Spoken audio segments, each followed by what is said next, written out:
Ćao svima koji gledaju moj klip. Evo danas ću vam pokazati pištolj mog oca koji je nasledio svog dede, koji je zarobio od nemačkih oficira tokom Drugog svjetskog rata. Pištolj je Vis model 35, znači to je moj model kao. Pištolj se proizvodio u fabrici Broni, ako se ne varam, grad Radom u Poljskoj. Dizajniran je za poljsku vojsku 1935. ja mislim. I nakon okupacije poljske vojske, Wehrmacht je preuzeo fabriku, oružje i počeo da proizvodi ove pištolje za svoje oficire, jer su bili veoma napredni za to vreme.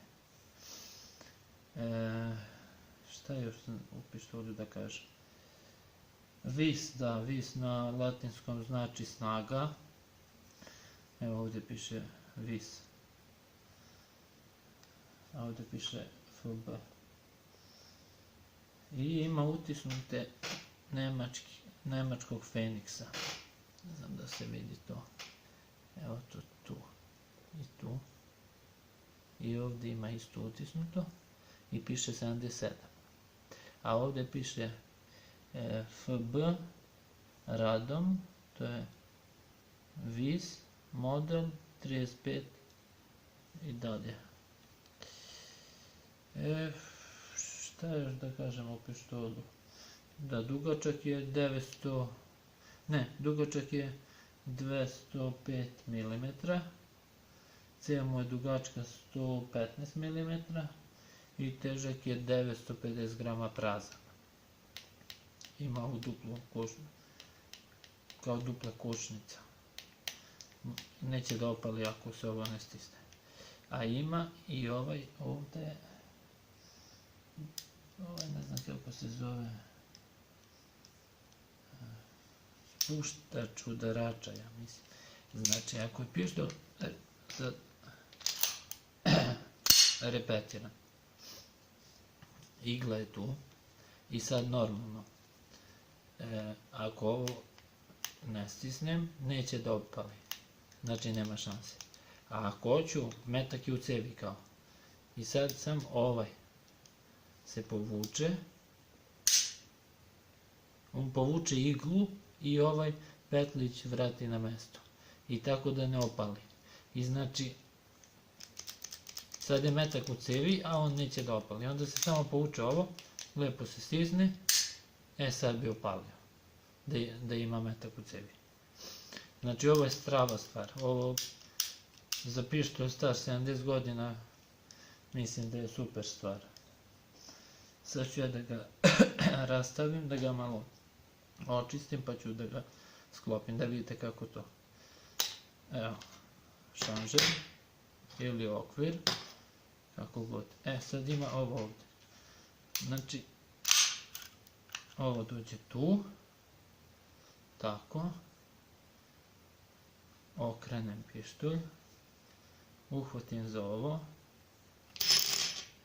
ispadne ovo. To je prosto, neko vuče ko sivonja, pa iskrivi ovaj ovdje deo. To se samo povuče ovo ovdje. I skinem navlaku sa pištoljom.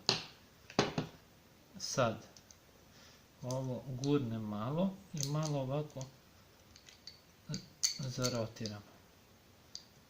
I sad izvadim. Evo.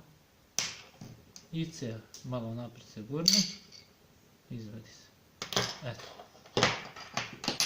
Pištolj je rastavljen za... Mogu da ga rastavim za 5 sekundi.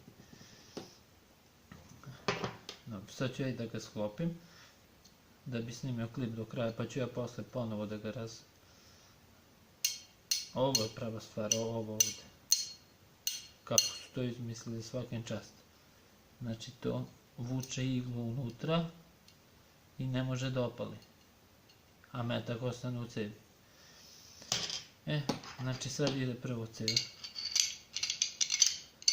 Prvo cev. Ovo. Opet ovako se stavi malo sa strane. I onda tako. Da bude.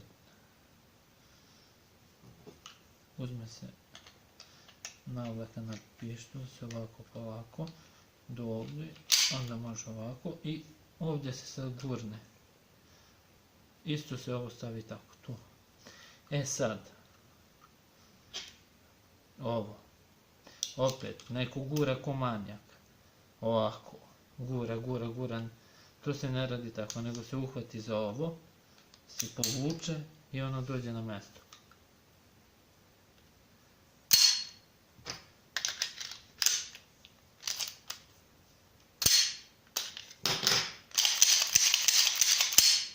Radi ko mina.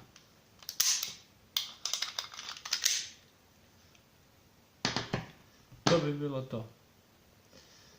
Pokazao sam vam. Da, ovo je istorijski pištolj.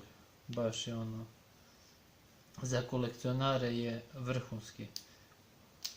Ko voli pištolje iz Drugog svjetskog rata, ovo je prava stvar.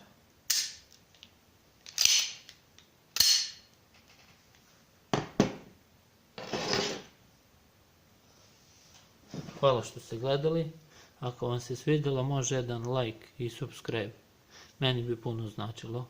Snimat ću još klipova sa oružjem i sa svačim. Hvala, čao.